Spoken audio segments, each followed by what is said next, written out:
하나님의 은혜와 평강이 여러분 심령과 가정 가운데 늘 함께 하시기를 기원합니다. 김남준 목사님이 지은 예배의 감격에 빠져라 라는 제목의 책이 있습니다. 이 책에서 예배의 본질이 무엇이냐, 예배의 본질은 하나님과의 만남이라고 강조를 합니다. 우리가 예배드릴 때마다 하나님을 만날 수 있는 비결이 어디에 있을까? 우리가 영으로 진리로 하나님을 예배하면 하나님을 만날 수 있다는 것입니다. 성령으로, 말씀으로 하나님께 가까이 나아갈 때 하나님의 그 놀라운 역사를 우리가 체험할 수 있다는 그런 이야기입니다. 그렇다면 우리가 영과 진리로 예배하지 않으면 분명히 몸은 예배당에 와서 예배를 드리는데 우리의 예배가 하나님 기뻐 받으시는 주님을 만나는 예배가 되지 못한다는 것입니다. 그러면서 몇 가지 예를 소개합니다. 영과 진리로 예배하지 않으면, 성령과 말씀을 의지하지 않으면 우리의 예배하는 삶의 모습은 어떠할까? 먼저 생각이 많아집니다. 몸은 와 있는데 계속 내 머릿속에는 다른 생각으로 가득 차 있다는 것입니다. 또 하나, 읽는 것에 집중합니다. 성경을 읽고 오늘 본문 말씀을 읽어야 되는데 다른 성경 구절을 찾아 읽습니다. 주보를 읽습니다. 교정도 합니다. 이거는 틀렸다, 철자가 틀렸다, 문법이 틀렸다, 교정하며 예배를 드립니다. 그런가 하면 처음부터 축도 때까지 그냥 눈을 지그시 감고 묵상하면서 예배를 드립니다. 그런데 묵상이지 실제로는 잠을 자면서 예배를 드립니다. 그런가 하면 계속 대화를 합니다. 옆에 사람들과 메모를 주고받습니다. 휴대폰을 꺼내서 문자로 지금 예배당 밖에 있는 사람과 계속 대화를 나누면서 예배를 드립니다. 하나님의 말씀을 듣고 하나님과 대화해야 되는 시간에 오히려 옆 사람과 밖에 있는 사람과 대화하면서 예배하는 모습으로 나타난다는 것입니다. 그런가 하면 예배 후에 있을 모임, 회의를 계속해서 예배드리는 시간에 준비합니다. 지금 예배드리는 모습인데 내 손과 내 마음은 계속 회의를 준비하고 모임을 준비하고 있습니다. 그런가 하면 하나님께 집중하고 예배하는 나 자신에게 집중해야 되는데 옆 사람에게 집중합니다. 건너편에 있는 저분에게 집중합니다. 그리고 오늘 저분이 이것이 잘한다, 이것을 못한다, 코치를 하고 있습니다. 만나면 꼭 이야기해 줘야지, 꼭 바꿔줘야지. 감독하는 예배자. 하나님이 기뻐하시는 예배자는 어떤 예배자인가? 영과 진리로 성령과 말씀에 집중하여 하나님을 만나고 은혜를 받는 예배자가 되어야 한다. 여러분의 예배자의 모습은 어떻습니까? 19세기 덴마크 신학자이며 철학자인 키에르케고르가 예배를 연극에 비유하여 설명한 적이 있습니다. 극장에 가서 연극을 보고자 합니다. 무대 위에 배우가 연기를 합니다. 그리고 객석에서 관객들이 그 배우의 연기를 감상을 합니다. 우리의 예배가 극장 안에서 드리는 예배와 비슷하다는 것입니다. 그렇다면 연극장에서 무대 위에 올라가 배우하는 그 배우들, 연기하는 배우들, 오늘 예배당 안에 강단 위에서 설교를 하고 기도를 하고 또 찬양대가 찬양을 하고 마치 무대 위에서 연기하는 배우처럼 설교자가 기도자가 찬양하는 분들의 찬양으로 하나님 앞에 예배를 드립니다. 그렇다면 회중석에서 마치 연극을 보는 그 관객들처럼 설교를 듣고 찬양을 감상하고 기도를 들으면서 아멘으로 화답하는 여러분 회중들은 누군가? 우리는 보통 이렇게 생각합니다. 여기 무대 위, 강단 위에 설교자나 기도자나 찬양하는 사람들은 마치 배우와 같은 그런 사람들이고 객석에, 회중석에 앉아있는 모든 예배자들은 그냥 예배를 받는, 예배를 보는 사람이라고, 예배를 드리는 사람이라고 그렇게 생각하기가 쉽습니다. 근데 키에르케고르는 그렇게 이야기하지 않습니다. 예배 드리는 사람은 누군가? 우리 모두는 다 예배 드리는 마치 무대 위에 있는 예배자다. 설교자도 기도자도 찬양하는 사람들도, 그리고 함께 회중석에 앉아서 예배드리는 모든 성도들은 모두가 다 하나님 앞에서 무대 위에서 예배드리는 예배자들이다. 그렇다면 누가 예배를 받는가? 객석에 누가 앉아 있어야 되는가? 객석에 앉아 계신 분은 오직 한 분, 하나님밖에 없다는 것입니다. 하나님이 우리의 예배를 보고 듣고 받으시면서 우리에게 은혜를 베풀어 주신다, 우리를 만나 주신다. 케르케고르는 이렇게 얘기합니다. 내가 진짜 하나님 앞에 예배자가 되려면 마치 무대 위에서 연기하는 배우가 늦을 수 없어요. 졸 수 없어요. 한눈 팔 수 없어요. 각본에 따라 집중하여 연기하는 것처럼 우리 모두는 말씀과 성령에 집중하여 오직 하나님께만 예배하는 하나님의 사람들, 진정한 예배자가 되어야 한다는 것입니다. 여러분 어떻습니까? 여러분에게 예배의 동기는 무엇입니까? 왜 내가 지금 이 시간 여기서 예배를 드립니까? 무엇 때문에 내가 하나님 앞에 예배를 드리고 있습니까? 여러분은 예배의 감격을 경험하고 있습니까? 예배에서 주시는 은혜, 예배에서 주시는 기쁨, 예배에서 우리가 얻을 수 있는 하나님의 놀라운 은총을 받고 살아가십니까? 우리가 지난주에 이어서 신명기 12장 말씀을 보게 됩니다. 12장 말씀은 이스라엘 백성들이 이 광야의 여정을 끝나고 이제 가나안 땅에 들어가서 먼저 해야 할 것이 무엇이라고 오늘 성경은 가르쳐 줍니다. 가나안 땅에 들어가면 우상을 다 무너뜨려라, 우상의 흔적도 남기지 말아라, 오직 하나님께만 집중하여 하나님만 사랑해라, 하나님께만 예배를 드려라. 그래야 하나님이 너희에게 주신 은혜와 복을 너희가 경험하게 될 것이다. 참된 예배자로, 참된 예배하는 민족과 나라로 세워져야 한다고 주신 말씀이 신명기 12장의 말씀입니다. 오늘 말씀을 통하여 나는 하나님이 기뻐하시는 참된 예배자인가? 나의 예배를 돌아보면서 하나님이 예배하는 자에게 주시는 은혜와 복이 무엇인지 말씀을 통하여 깨달음을 얻고 하나님 앞에 기쁨이 되는 예배의 삶, 예배자가 되시기를 주님의 이름으로 기원합니다. 본문 8절 말씀을 봉독하겠습니다. 제가 봉독합니다. 우리가 오늘 여기에서는 각기 소견대로 하였거니와 너희가 거기에서는 그렇게 하지 말지니라. 지금 모세가 이스라엘 백성들에게 하는 이야기입니다. 오늘 여기 어디입니까? 광야입니다. 아직도 광야입니다. 척박한 땅, 물과 풀 한 폭이 없는 땅, 늘 하나님 앞에서 감사하지 못하고 원망과 불평이 가득했던 땅, 여기에서 오늘 우리가 누리지 못하는 것, 우리가 바로 살지 못하는 것, 이제 내일 거기에서 어디? 가나안 땅입니다. 약속의 땅에 들어가서는 여기 광야에서 살던 것처럼 살아서는 안 된다는 것입니다. 그곳에 가서는 오직 하나님만 섬기며 예배하는 그런 백성, 예배하는 하나님의 사람들이 되어야 돼. 9절 말씀 보실까요? 너희가 너희 하나님 여호와께서 주시는 안식과 기업에 아직은 이르지 못하였거니와. 진정한 평안, 진정한 안식, 기업, 여기 땅, 하나님이 주시는 복을 온전히 누리지 못했지만 이제 너희들이 가나안 땅에 들어가면 하나님이 예비하신 복을 확실히 받게 될 거야. 10절 말씀 한 절 함께 봉독합니다. 너희가 요단을 건너 너희 하나님 여호와께서 너희에게 기업으로 주시는 땅에 거주하게 될 때, 또는 여호와께서 너희에게 너희 주위의 모든 대적을 이기게 하시고 너희에게 안식을 주사 너희를 평안히 거주하게 하실 때에, 가나안 땅에 들어가서, 약속의 땅에 들어가서 너희가 하나님이 주시는 은혜와 복을, 하나님이 주시는 평안과 기업을 얻게 되는 그날이 이르게 될 것이다. 그 하나님이 주시는 은혜와 복을 언제 얻게 된다고요?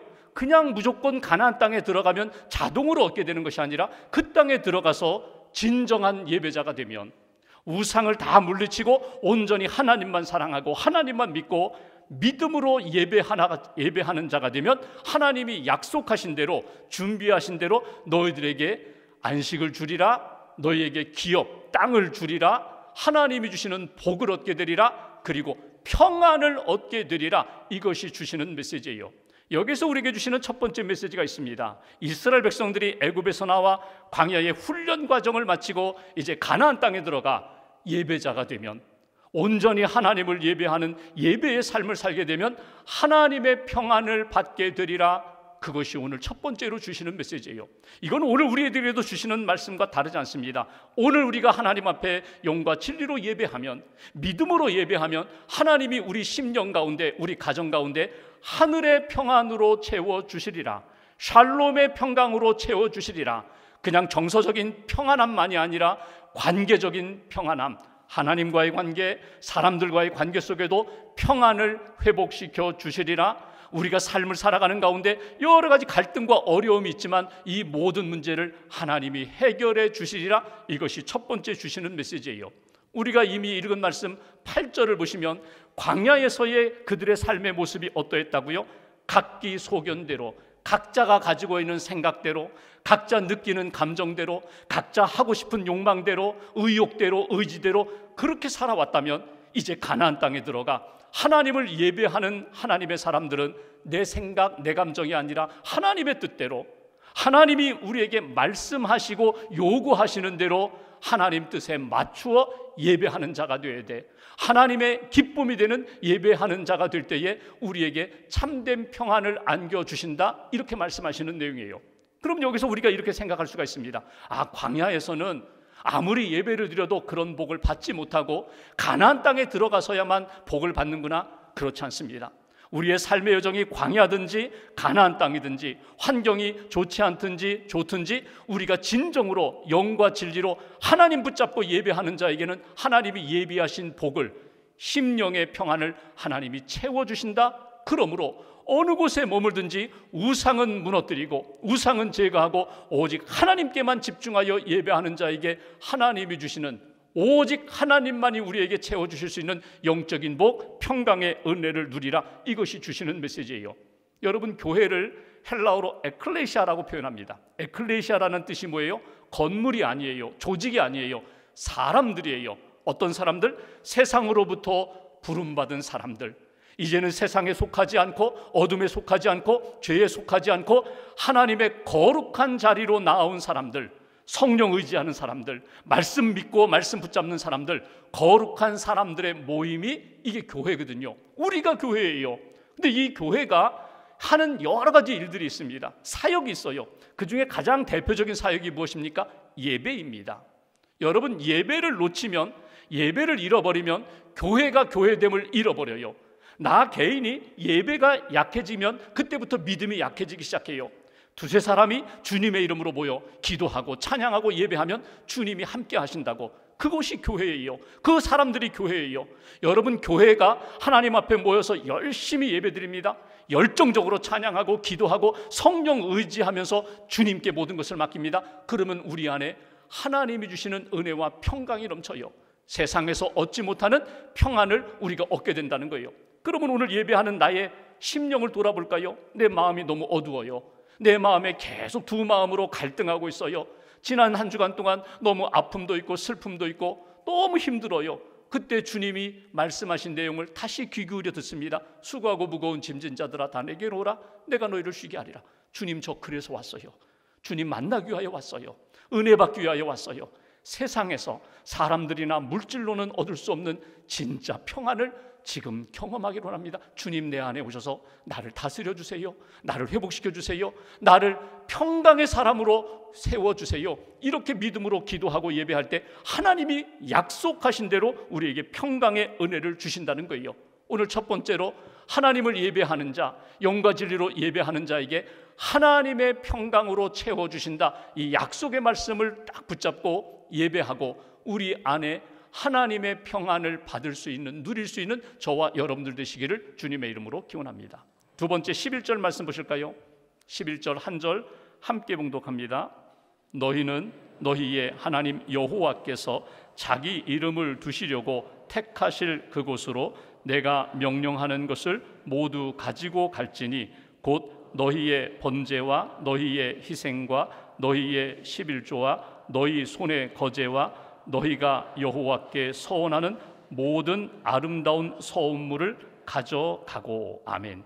여기 말씀을 이렇게 묵상해 보시면 하나님 앞에 믿음으로 나아갈 때에, 믿음으로 예배할 때에 평강의 은혜를 주신다고, 평안케 하신다고 말씀하세요. 그런데 주님 앞에 예배하는 내가, 나 자신이 믿음의 제물이 되어서 하나님 앞에 나아갑니다.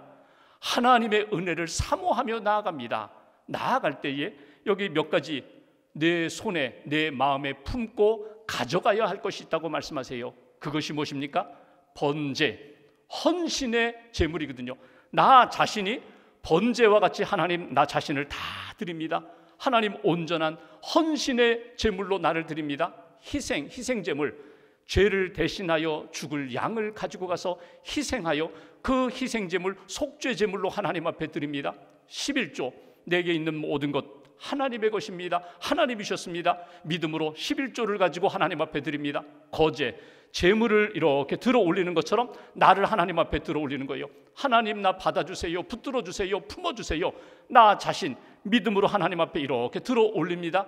그리고 눈에 띄는 하나의 제물이 있어요. 서원물, 서원 제물을 가지고 하나님 앞에 나아가라. 여러분, 서원이 뭐예요? 약속입니다. 누가 누구에게 하는 약속이에요? 믿음의 사람이, 예배하는 사람이 하나님께 약속하는 것을 서원이라고 이야기합니다. 그러니까 하나님이 우리에게 약속하시는 것을 언약이라고, 하나님이 주신 약속 언약이라고 하고, 우리가 하나님 앞에 약속하는 것을 서원이라고 이야기해요. 개인이나 어떤 단체나 나라와 민족에게 약속하는 것을 서원이라고 하잖아요. 이거는 오직 하나님께만 약속하는 것이 서원이에요. 여러분, 서원은 누가 하나요? 어떤 상황에 하나요? 내 힘으로 도저히 안 돼요. 내가 너무너무 힘들어요.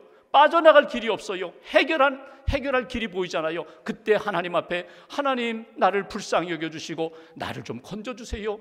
나를 좀 살려주세요. 그러면 내가 이렇게 살겠습니다. 이렇게 하겠습니다. 이게 서원이에요. 야곱이 창세기 28장에 보면은 아버지 이삭, 형 에서를 속였어요. 속여가지고 축복권, 장자 축복 기도를 받았어요. 그러나니까 나중에 들켜가지고 아버지와 형이 막 이 야곱 이놈 죽이겠다고 해서 도망을 갑니다. 삼촌 집으로 막 도망가다가 루스라는 광야에서 하룻밤 돌베개 베고 잠을 자고 난 다음에 일어나는데, 그 꿈속에서 사닥다리에 하나님의 사자가 오르락내리락 하면서 야곱아 야곱아, 아브라함의 하나님, 이삭의 하나님, 너의 하나님, 내가 너와 함께 하겠다. 이게 너무너무 은혜가 됐어요. 그래서 잠에서 깨어난 다음에 돌베개 가지고 단을 쌓고 기름을 부으면서, 하나님 저를 살려주시면, 저를 평안함으로 다시금 돌아오게만 해주시면 제가 이 베델로 오겠습니다. 루스가 아니라 여기가 하나님의 집입니다. 여기가 기도와 예배의 집입니다. 제가 이곳으로 와서 11조를 드리고 하나님 앞에 헌신하겠습니다. 이렇게 서원해요. 위기 가운데 하나님 앞에서 믿음으로, 하나님 제가 약속하겠습니다. 살려주십시오. 이게 위기 서원이라면 또 이런 서원도 있어요. 하나님을 믿어요. 하나님 앞에 기도하고 하나님이 주시는 평안을 경험합니다. 그러면서 하나님 앞에 감사함으로 약속하는 서원도 있어요. 사무엘 1장에 보면, 사무엘상 1장에 보면 한나라는 여인이 자식이 없기 때문에 너무너무 슬퍼했는데, 성전에서 기도하는 가운데 엘리 제사장이 말합니다. 하나님이 평안케 하신다. 하나님이 내 기도 들어주셨으니 평안함으로 집으로 돌아가라. 임신 아직 안 했습니다. 그런데 하나님이 내 기도 들어주셨고 나는 하나님을 믿어요. 이미 믿음이 있고 평안함을 얻었어요. 그리고 집에 돌아가기 전에 그가 하나님 앞에 이런 약속을 합니다. 제가 하나님이 주신 그 생명, 그 아들을 하나님 앞에 드리겠습니다. 감사함으로 드리겠습니다. 감사 서원이에요. 그리고 아들을 낳았는데 그 아들 이름을 사무엘이라고 적어요. 하나님이 들어주셨다. 내 기도 들어주셨다. 나는 하나님 앞에 약속한 대로 나는 그 아들을 하나님 앞에 드리겠습니다. 이게 한나의 서원이에요. 여러분, 신앙생활 하면서 정말 야곱과 같은 어려움을 만날 때 우리는 하나님 앞에 위기 가운데 서원합니다. 살려주세요. 건져주세요. 그러면 제가 꼭 1년 후에 10년 후에 제가 하나님 앞에 이렇게 헌신하겠습니다. 약속 지키겠습니다. 어떤 경우에는 이미 받은 말씀, 사명을 붙잡고 하나님 감사함으로 제가 주신 것 다 하나님 앞에 맡기겠습니다. 이렇게 서원하는 것, 하나님 앞에 나와 예배할 때마다 하나님의 약속을 우리가 믿어요. 언약을 믿어요. 동시에 내가 하나님 앞에 믿음으로 결단하는 거예요. 하나님 앞에 결심하고 하나님 앞에 고백하는 거예요. 하나님 앞에 약속하는 거예요. 하나님, 제가 이렇게 살겠습니다. 이것을 하나님이 귀히 여기신다는 거예요. 두 번째, 참된 예배자의 예배 생활 가운데 오늘 하나님이 기대하시는 것이 무엇일까? 하나님께 나를 드리고 믿음으로 고백하면서 하나님께 약속, 서원을 드리는 믿음의 예배자가 되어야 한다. 이것이 오늘 주시는 두 번째 메시지예요. 11절 말씀을 읽어보시면 여러분, 이 서원이 귀하고 아름답다고, 서원물을 가지고 나 자신이 하나님의 약속을 지키는 사람입니다. 내가 주신 약속을 붙잡고 그 약속을 이루었습니다. 믿음으로 하나님 앞에 나아갈 때 이 모든 것이 아름답도다. 너무나 귀하고 선하다. 하나님이 그렇게 인정하신다는 거예요. 여기 번제도 희생제물도 11조도 거제물도 귀하지만 특별히 하나님 앞에서 약속하는 것, 약속하며 기도하는 것, 이것이 귀하고 약속한 대로 그 약속을 지키고자 순종하며 믿음의 걸음을 걸어가는 것, 이것도 귀하다는 거예요. 여러분, 신앙생활하면서 야, 성경에 맹세하지 말라고 했잖아. 나는 약속 안 해. 하나님 앞에 난 절대 약속을 안 해. 성경대로 나는 살 거야. 그러면서 10년을 신앙생활하면서도 한 번도 하나님 앞에서 약속해보지 않고 그냥 살아가는 신앙인이 있어요. 나름대로 의미가 있을 수 있지만 여러분 한번 보십시오.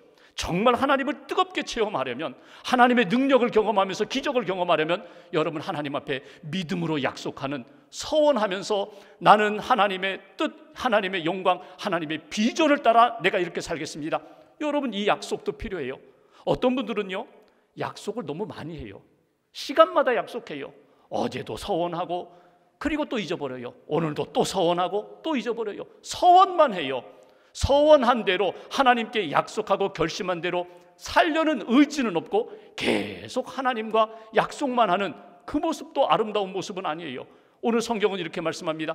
말씀과 성령으로 예배하는 자는 때를 따라 주시는 감동이 있어요. 아, 하나님 앞에 내가 이 약속을 지켜야지, 내가 이 약속을 해야지. 그리고 이 약속대로 하나님이 주시는 능력 안에서, 말씀 안에서 성령의 도우심으로 그 믿음을 지켜가는 사람이 되어야지. 이것이 하나님이 기뻐하시는 삶의 모습이라는 거예요. 시편 116편 12절부터 14절에 보면 하나님 앞에서 예배하며 하나님이 기뻐하는 믿음의 사람의 모습이 나옵니다. 내게 주신 모든 은혜를 내가 여호와께 무엇으로 보답할까? 내가 구원의 잔을 들고 여호와의 이름을 부르며 여호와의 모든 백성 앞에서 나는 나의 서원을 여호와께 갚으리로다. 내가 하나님 앞에 약속한 대로 이렇게 살았습니다. 하나님 감사합니다. 나를 받아주세요. 약속한 대로 내가 하나님 앞에 드립니다. 이 모든 것은 하나님의 은혜입니다. 하나님께 영광 돌리는 것을 하나님이 기뻐하신다는 거예요. 한나를 보실까요? 하나님이 서원한 대로 아들을 주셨어요. 사무엘, 하나님이 들어오셨다. 그 사무엘을 하나님 앞에 드립니다. 사무엘이 태어나 보니까 엄마가 서원하고 자기가 하나님 앞에 드려진 인생이 됐어요. 근데 사무엘이 어떻게 살았어요? 엄마가, 한나가 약속하며 그 약속의 열매로 내가 이 땅에 태어난 것처럼 사무엘도 하나님 앞에 늘 서원합니다. 하나님의 약속을 붙잡습니다. 그리고 하나님의 뜻 이루는 일에 헌신하면서 사명을 감당하는 모습을 보게 됩니다. 시편 50편 14절 15절 감사로 하나님께 제사를 드리며 지존하신 이에게 내 서원을 갚으며 환난 날에 나를 부르라. 내가 너를 건지리니 내가 나를 영화롭게 하리로다. 하나님 앞에 약속하고 하나님 앞에서 믿음으로 나아가는 자 기도를 들어주신다고, 그리고 서원을 하나님이 이루어 주신다고, 그리고 누가 영광을 받으신다고요? 믿음으로 서원하고 믿음으로 헌신한 사람을 통하여 하나님을 영화롭게 한다고, 하나님께 영광을 돌린다고. 이것이 참된 예배자의 모습이라고 우리에게 가르쳐 주십니다. 오늘 참된 예배자는 하나님 앞에 나아가 평강의 은혜를 받습니다. 하나님이 주시는 은혜와 복을 누려요. 하나님 앞에 나아갈 때마다 약속합니다. 내게 주신 비전과 사명 내가 이루겠습니다. 믿음으로 결심하고 믿음으로 순종하며 하나님이 기뻐하시는 예배자의 삶이 되는 것, 이것이 오늘 두 번째 우리에게 주시는 메시지입니다. 한 가지만 더 보면 12절 말씀 보실까요? 12절 한 절을 함께 봉독합니다. 너희와 너희의 자녀와 노비와 함께 너희의 하나님 여호와 앞에서 즐거워할 것이요 내 성중에 있는 레위인과도 그리할지니 레위인은 너희 중에 분깃이나 기업이 없음이니라. 아멘. 여기 보시면 하나님 여호와 앞에서 즐거워할 것이다. 즐거워하라. 하나님 앞에서 예배 드리는 자가 누리는 은혜와 기쁨의 역사를 놓치지 말아라. 하나님 앞에서 기뻐하라는 말씀을 하세요. 여기 이 말씀을 이렇게 묵상하면서 예배 드리며 우리가 하나님으로부터 받을 수 있는 기쁨이 무엇일까? 여러분, 죄인이 하나님 앞에 나아갑니다. 허물이 많아요. 연약함이 있어요. 하나님 앞에 내 모습 이대로 주님께 나아갑니다. 나를 용서해 주세요. 그런데 예배를 드리며 사죄의 은혜를 받아요. 내가 너를 용서한다. 깨끗하게 씻어주시는 은혜를 받아요. 여러분, 이 기쁨 여러분 아시죠? 내가 용서받은 기쁨, 내가 죄인이었는데 나를 의롭다고 인정해 주시는 그 은혜와 기쁨 놓치지 말아라. 또 하나, 나 혼자만 예배하며 그 기쁨을 누리는 것이 아니라 우리 집에 있는 가족, 자녀, 심지어는 노비, 종들까지도, 또 여기 제사장, 레위인들까지도 하나님 앞에 모두가 함께 예배드리며 하나님이 주시는 은혜와 기쁨을 누려라. 또 하나, 여기 예배드린 다음에 여러분 이 화목제 같은 것은요 같이 먹어요. 나눠요. 받은 은혜 나눠요. 내게 주신 은혜, 물질, 음식 나누면서 함께 즐거워하면서 천국의 은혜와 기쁨을 나누는 것, 이것이 예배자에게 주시는 은혜와 기쁨이에요. 세 번째, 우리가 하나님 앞에 예배하면서 평안도 주시고 하나님이 약속을 이루게 해주신 것에 대한 감사도 주시고 또 하나 진정한 기쁨을 주신다는 거예요. 예배하는 자에게 주시는 기쁨이 넘친다는 거예요. 그래서 오늘 참된 예배자 놓치지 말아라. 하나님 앞에 예배하는 자는 하나님이 주시는 즐거움, 하나님 주시는 영적인 기쁨으로 충만할지어다. 이게 주시는 메시지예요. 여러분, 신앙생활하다가 점점 마음이 어두워져요. 우울해져요. 낙심이 돼요. 평안이 없어요. 늘 불안과 두려움에 빠져 있어요. 어디로 가시라고요? 예배의 자리로 가시라는 거예요. 하나님의 이름을 부르고 기도하고 찬양하며 예배하는 가운데 평강을 주시고 기쁨을 주시고 사명을 감당할 수 있는 능력으로 함께해 주신다. 주 안에서 믿음으로 사는 자, 주 안에서 예배하는 자의 은혜와 기쁨 놓치지 말라는 거예요. 구약에 보면은 다윗이라는 인물이 있습니다. 여러분 아시는 것처럼 다윗이 목동으로부터 시작해서 왕위에까지 오른 사람이에요. 다윗을 불러놓고 당신의 인생에 가장 기뻤던 때는 언제입니까? 묻는다면 다윗이 어떤 때라고 대답할까? 내가 골리앗을 무너뜨렸잖아요. 그때라고 말할까? 내가 왕이 되었잖아요. 내가 전쟁에 나가면 무조건 이겼잖아요. 하나님이 도와주셔서 왕이 되고 전쟁에 나가 승승장구할 때 그때를 이야기할까? 성경을 읽어보시면요, 다윗이 가장 기뻐하는 모습을 우리는 사무엘하 6장에서 보게 됩니다. 언제인지 아세요? 그가 왕이 된 다음에 자기가 있는 그 왕궁에 하나님의 언약궤, 법궤를 모셔오는 장면이 있어요. 하나님의 법궤, 십계명 두 돌판이 있는, 여기 보면 아론의 쌍난 지팡이가 있고 만나를 담은 항아리가 담겨있는 그 법궤를 자기 왕궁으로 이렇게 모셔오는 거예요. 법궤는 그냥 상자가 아니라 하나님의 임재하심, 하나님의 영광, 하나님의 은혜를 상징하거든요.